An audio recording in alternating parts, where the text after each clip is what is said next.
Now, Sports Talk with Broads. Here's Hunter Brody.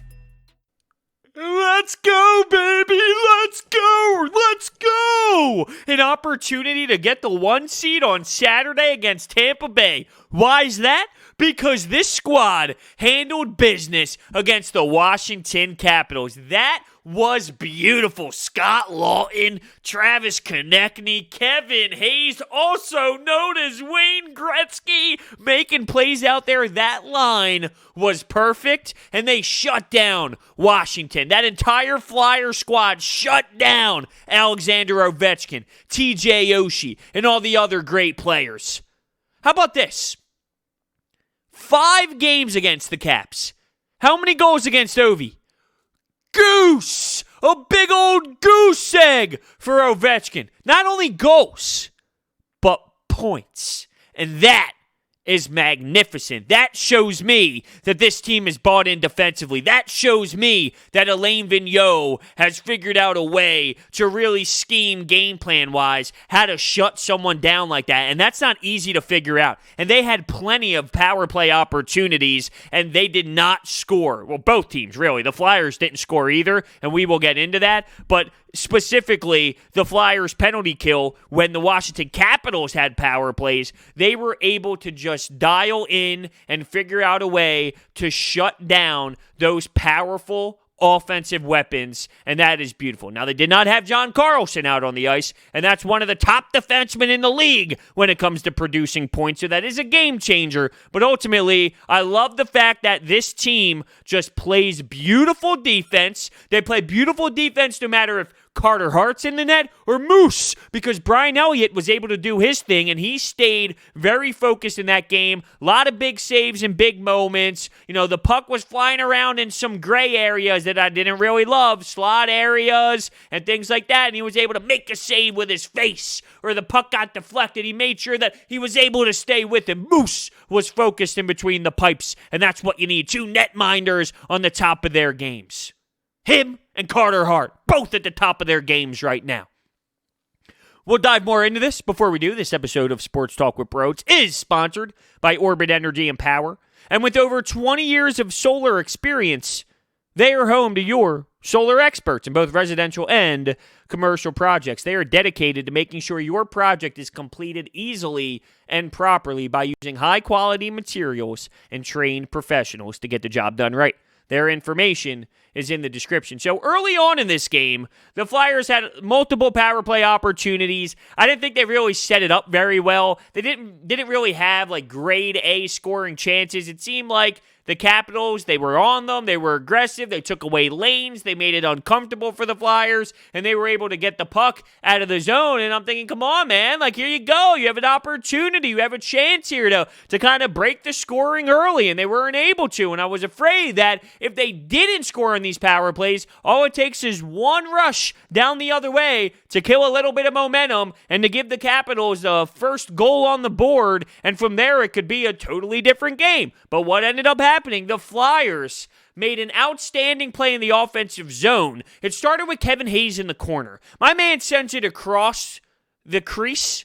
Travis Konecny, like, behind his back, so he's on his forehand, but behind his back, throws it back towards the other side of the slot. And there's Scott Laughton with a wide open net because Braden Holtby overplays Travis Konecny. This play was just straight up filth. The vision by Travis Konecny, like, just the fact that he thought to himself, let me pass this behind my back on my forehand in the middle of the slot because I know Scott Laughton's going to be there. It's just magical. The fact that they know where they're going to be, it reminds me of Miracle. This game reminds me of Miracle when you have Herb Brooks going, hey, we're bringing the Coneheads to New York. We're bringing the Coneheads. That's what they remind me of. The Coneheads. Just because they knew where they were at all times. They weren't finished from there.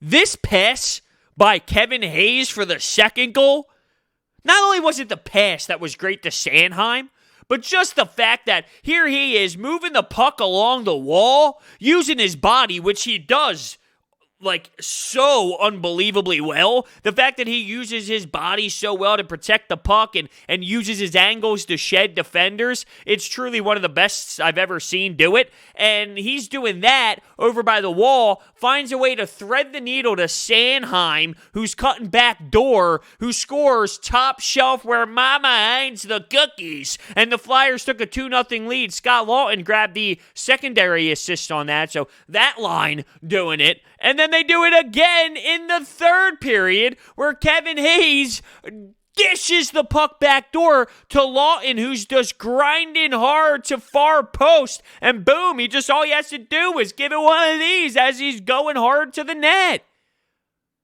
These passes by Kevin Hayes were lethal. They were elite. How does he even literally thread the needle like this consistently multiple times? Kevin Hayes is such a damn difference maker. He is so damn good. I knew he was good, okay? I watched him play in New York. I knew what he could do, but watching him every single night and studying his game to a different level, this is just a standout player who is a difference maker, who gives you a great two-way game at the center position and helps out this depth. Now, speaking of depth, JVR was out of the lineup, and it seemed like Alain Vigneault was trying to make a statement like, hey, JVR, I know you're a veteran, but I need more out of you. And if you remember what happened in the beginning of this season, Alain Vigneault called out all of his veteran players, called out Claude, called out JVR, called out Jake Voracek, called out these players at the top of the team when it comes to age and veteran experience.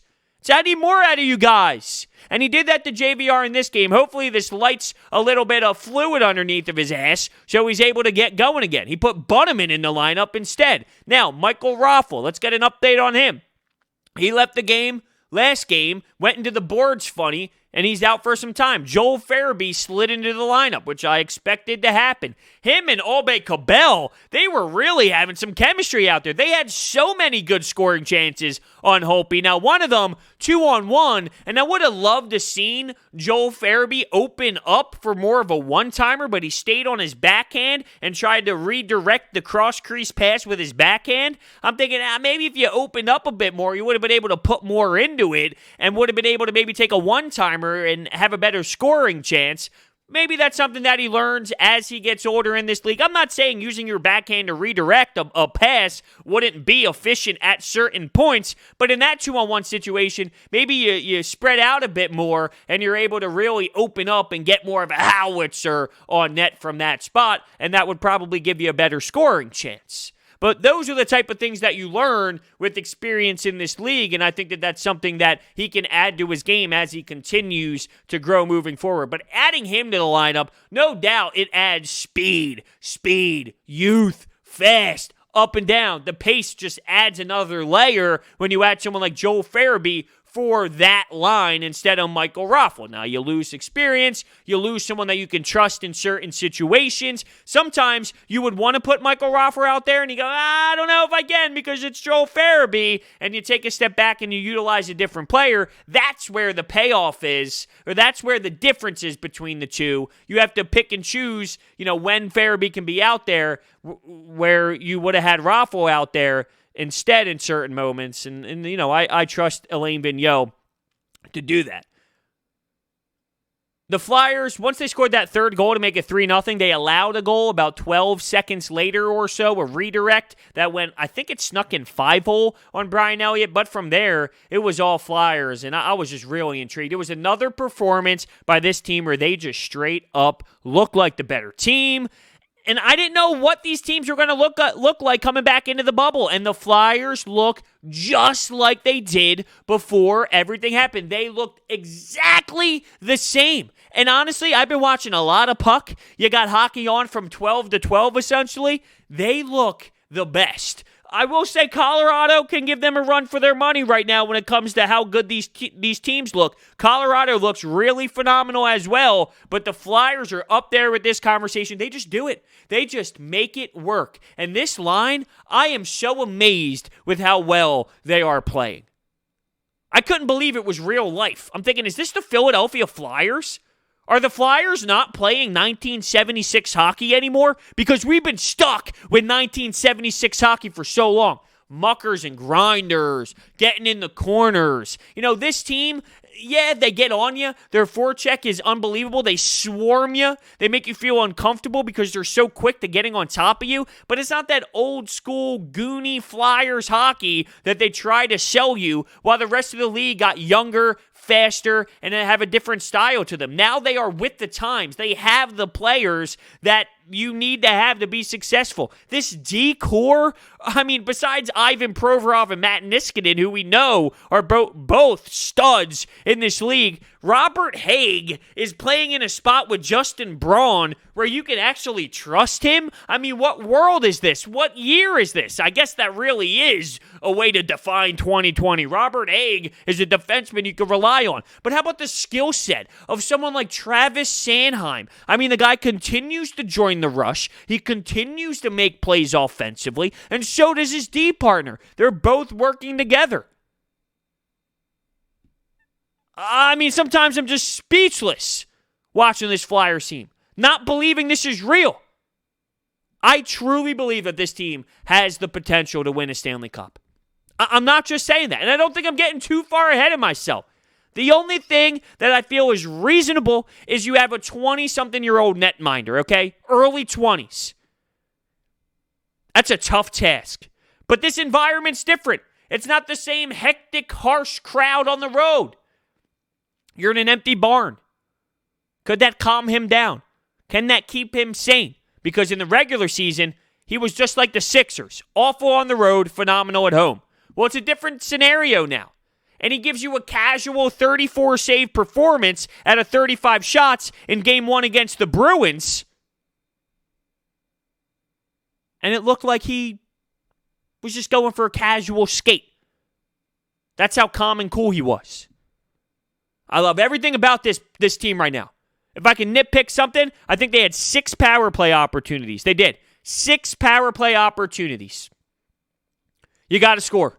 You win games with special teams. Now, they win a lot when it comes to the PK. They have a PK that I can rely on. If they take a penalty, I really do believe that they can kill it off. I trust their PKers. I trust the men that they put out there because they have shown me that they know what they're doing. And last year, the PK was so disgustingly awful, you couldn't even go out there and get anything done.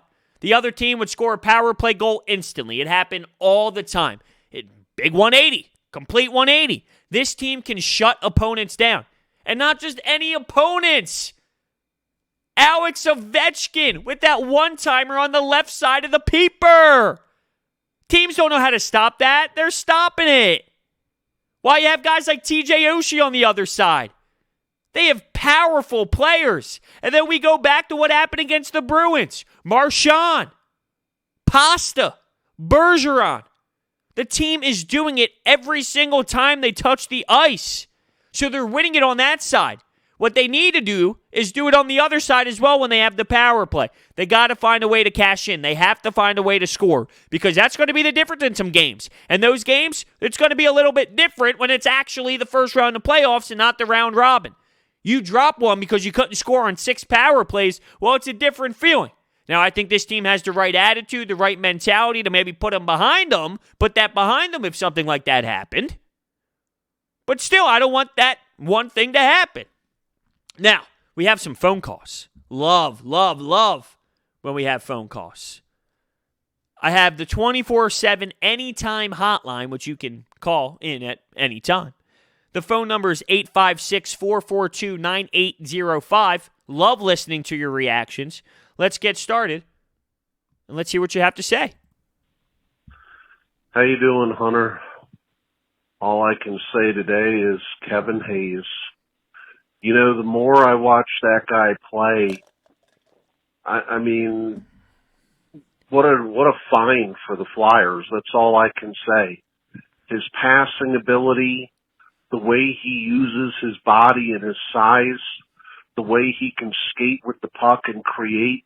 I compared him to Keith Primo, and that's still the comparison that I use. But to get him for the relatively cheap price they got him for, hell of a find for Chuck Fletcher.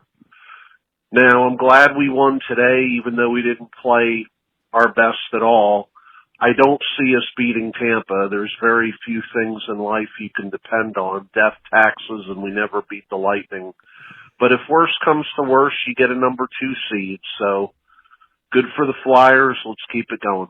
That's interesting you bring up the Tampa Bay Lightning thing. Yeah, they do struggle against Tampa. There's no doubt. And they have one hell of an offense. They have one hell of a netminder. They have a great decor. They are a really good hockey team. And when I talked about the Flyers being at the top and the Colorado Avalanche, I think it's fair to throw Tampa Bay in there right now as well. And even if they do lose, you're right. They snagged the 2nd seed, and they came into this thing with the 4th seed. So you got to give them props for what they did. At this point, it really is a win-win situation. I love the fact that Carter Hart is going to be in that type of moment as well. I understood why Brian Elliott went in this hockey game, because if they won it, now you have Carter Hart in a big moment to try and get that 1 seed. If they look at it as that big moment, which I assume that they will. You mentioned the money thing with Kevin Hayes, and it's ironic that you bring up at a relatively cheap price. At the time, we all said that this was overpaying him. This is so much money for a guy like Kevin Hayes. And I think for this season, you can easily justify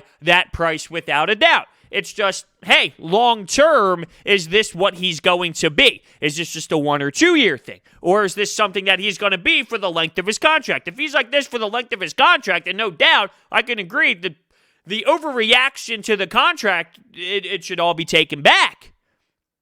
I just don't know if you're going to get this type of play every single year. I sure hope so, because this is no doubt one of the funnest teams I've ever watched, and he is a big reason that it is this entertaining. Because as you mentioned it, passing, crazy good. And Keith Primo, when it comes to the body size, it's a great comparison. Hey, Buzz, it's Justin from New Jersey. I'm really happy that we're tuning on this round robin game. I think if we keep this momentum going, we will beat Tampa Bay on Saturday to be the number 1 seed for this playoff. I love the way Alain Vigneault has been coaching this hockey team this season. And I'm really happy that Carl Hart's been playing phenomenal. And I like the idea of having him and Elliott being the 2 goalies. I get why they didn't put Carl Hart in. They start Elliott. I think Elliott did fantastic tonight. Have a good day. Thank you so much for the call. I really, really appreciate your phone call. A lot of points and a lot of good points. Now, we had a little pessimism going in the first call where he said, I don't know if we're going to be able to beat Tampa. And then on the second call, how about that? He thinks they're going to beat the Tampa Bay Lightning. And I hope you are right. But you made some great points. I love the combination of Brian Elliott and Carter Hart, right? I mean, you got the veteran, the older guy, experienced. And not only that, I mean, doesn't it just seem like Brian Elliott is properly engaged with the right mindset? Doesn't it seem like Brian Elliott, for his role, is clearly clocked in to the point where if you need to use Brian Elliott, I can sit here very confidently and say, I trust Brian Elliott in between the pipes. Not every team can do that. Can the Toronto Maple Leafs do that? Can other teams do that? I don't think so. Maybe the Rangers, but they got kicked out. You know, the Rangers had some netminders. They had a 3 netminder system. They're going to have to get rid of Henrik Lundqvist, which is crazy to say. I mean, he's an icon in New York, without a doubt. One of the best to ever do it, but his time has ended. But I digress. Keeping it with the Flyers, I love the fact that Elliott is being at the top of his game, to the point where if you do need him somewhere down the road, whatever the case may be, I don't know what's going to happen, but you have a man who is very, very confident in his play, experienced, and it seems like he is properly preparing himself for any opportunity. And coming down the stretch, you are going to need that. Bros, I'm flyered up. Let's go. And you know what's awesome? I'm a Flyers fan in Tampa. I've told you this before, and I've never seen this team. It's funny how you go from a defensive hockey squad to a no defensive squad in the Sixers. So we are just so deep with this team this year, and the defense is there. That's the difference between the Flyers and the Sixers. The Sixers aren't playing a lick of defense, and they need to make that happen. Otherwise, it could be a quick exit. I love the fact that you brought up this defense, though. You're right. This D-core is stellar. And we just talked about, the goalies and how strong they've been. Well, they're just as strong because their defense is playing outstanding in front of them. Now, a couple times in this game specifically against the Washington Capitals, you did have a puck that was sitting in the slot, and you had the Caps have some opportunities. I think Orlov had a breakaway at one point, and Brian Elliott made the save. There were some moments where there was a breakdown, and that's going to happen. You're not going to have a flawless game. Both teams at some point are going to make a mistake. You've never watched a 60-minute hockey game and just zero mistakes by both teams. Mistakes happen. Good teams execute on them, but yes, mistakes are going to happen. There might be a defensive zone breakdown. That's where you need that goalie to make that extra save, make that big save, make the difference-making play, or have a defenseman come down and block a shot, or maybe your center stick lifts the guy where he would have had a wide open net. You have someone to make that extra play for you, but mistakes are going to happen. But ultimately, if you're playing strong hockey 95% of the time defensively, you're putting yourself in a great position to succeed. And this team, whether it's Provorov, Niskanen, Braun, Haig, Myers, Sanheim, they're doing it. Oh my God, bros. What a win. Bro, that second line of Laughton, Hayes, Konecny played a phenomenal game. The no-look pass from Konecny, whew. Man, the Flyers are the same team from when the league went into shutdown. It's crazy. But, I'm glad I have you to talk to about it. See you, bros. Of course. You kidding me? Flyers hockey. Here's the thing. They changed their damn hashtag all the time. It started out fly or die, and then it went to now or never, and now it's anytime, anywhere, baby. So let's go. Anytime, anywhere with this Flyers hockey team. It's just so good. It's so good. I love it. I need more. I can't wait for Saturday. Puck drop. We're going for the first seed. Are you serious? Let's go. And I'll leave it at that. Why? Because I got more puck to watch. There's more hockey on tonight. So I got to sit on the couch after this and watch more hockey. So with that being said, thank you all so much for listening. Remember, this episode is sponsored by Orbit Energy and Power. Their solar program helps eliminate your electric bill completely. They also provide water purification systems, backup energy services, you name it. Their information is in the description. Thank you all so much, and I will see you next time.